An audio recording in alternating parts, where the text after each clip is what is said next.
414 சத்தியத்தையும் நன்மையும் கொண்டு மனிதரிடையே மனித சமுதாயத்தையே சொல்றாங்க சமாதானத்தை செய்யும் பேச்சை தவிர அவர்கள் ரகசிய பேச்சுகள் பெரும்பாலும் எந்த ஒரு நலமும் இல்லை. ஆகவே எவர் அல்லாவின் திருப்தியை நாடி இதை செய்கிறாரோ அவருக்கு நாம் மகத்தான அதை குடி கொடுப்போம். இதனுடைய திருப்தி நீங்க அடையணும்னு சொன்னா சமாதானத்தை ஏற்படுத்தி பற்றி பேசணும்.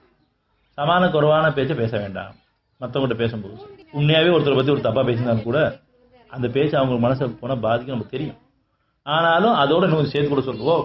ஏன்னு சொன்னா அவங்கள என்னை விட்டு விளக்குறதா மற்றவங்க விட்டு விளக்குறதா குழப்பத்தை உண்டாக்குறது. நம்ம எல்லாரும் மனசாட்சியோட பார்த்தோம்னா யாருமே சமாதான பேச்சு பேசுறது கிடையாது. குடும்பத்திலையும் சரி வெளிலையும் சரி நம்முடைய சமுதாயத்திலையும் சரி மனசாட்சி உள்ளவங்க அப்படியே ஏற்றுக்கணும். கண்டிப்பா உண்மை அப்படித்தான் பண்ணிட்டு இருக்கோம்.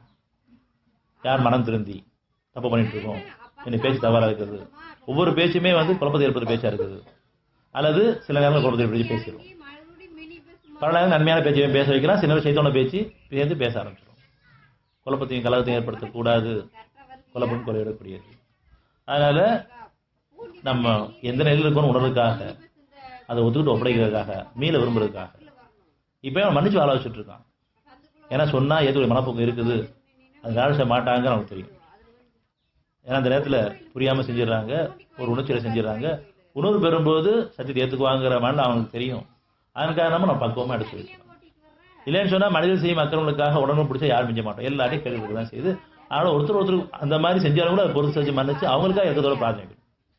நமக்கு தெரியுது குழப்பத்தை ஏற்படுத்துறாங்க, பிரிவினை ஏற்படுத்துறாங்க, கலகத்தை ஏற்படுத்துறாங்க. இப்ப நம்ம அவங்களுக்காக பிரார்த்தனை அவங்க பாவனை மன்னிச்சுக்கணும். அவங்களோட சேத்தான குழப்பத்தை நீக்கி அவங்க சமாதானம். நாங்களும் சூழ்நிலை இந்த மாதிரி தொடர வேண்டாம். இந்த மாதிரி குழப்பம் பேசி நான் பேசிட வேண்டாம். எந்த ஒரு செய்தி கேட்டாலும் முதல் நமக்கு அந்த சூழ்நிலை உருவாயிட வேண்டாம். நான் அந்த மாதிரி பேசிட வேண்டாம். அவங்க பாவங்களை மன்னிச்சு அவங்களை மீட்டு இப்படி ஒருத்தருக்கு சமாதானத்தை விரும்ப கூட இருக்கணும்.